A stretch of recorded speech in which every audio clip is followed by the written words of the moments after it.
Friends, Jesus youth Kairos buds ഒരുക്കുന്ന പുൽക്കൂടിലേക്ക് ഒരു തീർത്ഥാടനം 19ാം ദിനത്തിലേക്ക് നാം പ്രവേശിച്ചിരിക്കുകയാണ്.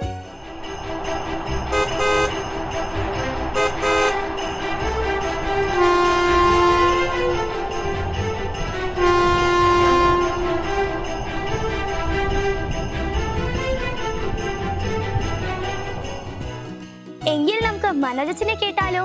ഹായ് ഫ്രണ്ട്സ്, ഉണ്ണീശോയുടെ പുൽക്കൂടിലേക്കുള്ള തീർത്ഥാടനത്തിൽ ഇന്ന് 19ാമത്തെ ദിവസം നമ്മളെത്തി നിൽക്കുവാണേ. ഒരു ചെറിയൊരു കാര്യം നമ്മൾ ചിന്തിക്കുന്നത്, ഉണ്ണീശോയുടെ ജീവിതത്തിലൊരു അപകടമായ സാഹചര്യം, മറ്റുള്ളവർ ശത്രുക്കൾ ഈശോയെ വധിക്കുമെന്ന ഒരു സാഹചര്യം വന്നപ്പോൾ ദൈവം തന്നെ ഔസപിതാവിലൂടെയും മാതാവിലൂടെയും ഉണ്ണീശോയെ സംരക്ഷിച്ച് പാലായനം ചെയ്യുന്നുണ്ട്. പ്രിയപ്പെട്ടവരെ, ഒരു തിന്മയുടെ സ്വാധീനം, ഒരു ജീവിതത്തിൽ ദുർഘടമായിട്ടൊരു സാഹചര്യം വരുമ്പോൾ ദൈവം എപ്പോഴും നമ്മളെ വഴി നടത്തും കേട്ടോ. നമ്മുടെ കുഞ്ഞുങ്ങളായി നമ്മൾ ഓരോരുത്തരും ഈശോയോട് പ്രാർത്ഥിക്കാം. പ്രത്യേകിച്ച് നമ്മുടെ ജീവിതത്തിലൊരു പാപ ഹേതു വരുന്ന ഒരു സാഹചര്യം ഉണ്ടാകുമ്പോൾ, പാപം ചെയ്യാനുള്ള ഒരു സാഹചര്യം ഉണ്ടാകുമ്പോഴോ അവിടെയൊക്കെ ഓവർകം ചെയ്യാൻ, ആ പാപത്തിൽ നിന്ന് മാറി നടക്കുവാനായിട്ട് ദൈവം നമ്മളെ സഹായിക്കും കേട്ടോ. പ്രത്യേകിച്ച് ഇന്ന് ഈ ഒരു ദിവസം നമുക്ക് പ്രാർത്ഥിക്കാം, ഉണ്ണീശോയെ പാപത്തിൽ നിന്ന് മാറി നടക്കുവാൻ, പാപ സാഹചര്യങ്ങളിൽ നിന്ന് ഒഴിഞ്ഞു നടക്കുവാൻ, വിശുദ്ധിയിലേക്ക് നടക്കുവാൻ ഞങ്ങളെ പഠിപ്പിക്കണമെന്ന് ഉണ്ണീശോയോട് നമുക്ക് പ്രാർത്ഥിക്കാം. ഈശോ നമ്മൾ അനുഗ്രഹിക്കട്ടെ. Thank you. നമ്മുടെ ജീവിതത്തിൽ നാം എത്ര കുറുമ്പ് ചെയ്യാറുണ്ട്. കോപ്പിയടി, നുണ പറച്ചിൽ, അങ്ങനെ എന്തെല്ലാം. എങ്കിൽ നമുക്ക് ഇനി വരുന്ന ദിവസങ്ങളിലൊക്കെ കുറുമ്പ്, തെറ്റ് എന്നിവയിൽ നിന്നും മാറി നിൽക്കാം. അങ്ങനെ നമ്മുടെ പുണ്യത്തിന്റെ പൂമത്തയിലേക്ക് ഒരു പുണ്യത്തിന്റെ പൂ കൂടി നമുക്ക് ചാർത്തി വെക്കാം.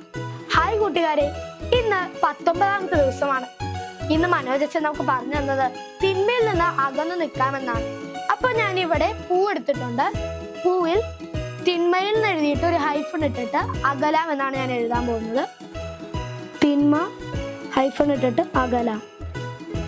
ഇപ്പൊ ഞാൻ തിന്മയിൽ നിന്ന് അകലാമെന്ന് ഇവിടെ എഴുതിയിട്ടുണ്ട്. ഇനി നമ്മളിത് പൂമത്തയിലേക്ക് ഒട്ടിക്കാൻ പോവുകയാണ്.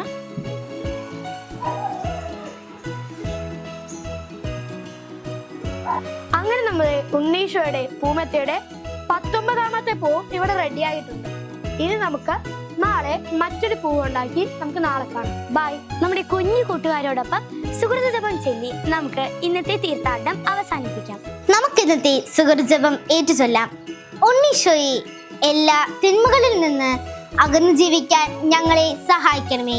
ഉണ്ണീശോയെ, ഉണ്ണീശോയെ, എല്ലാ തിന്മകളിൽ നിന്ന് അകന്നു ജീവിക്കാൻ ഞങ്ങളെ സഹായിക്കണമേ.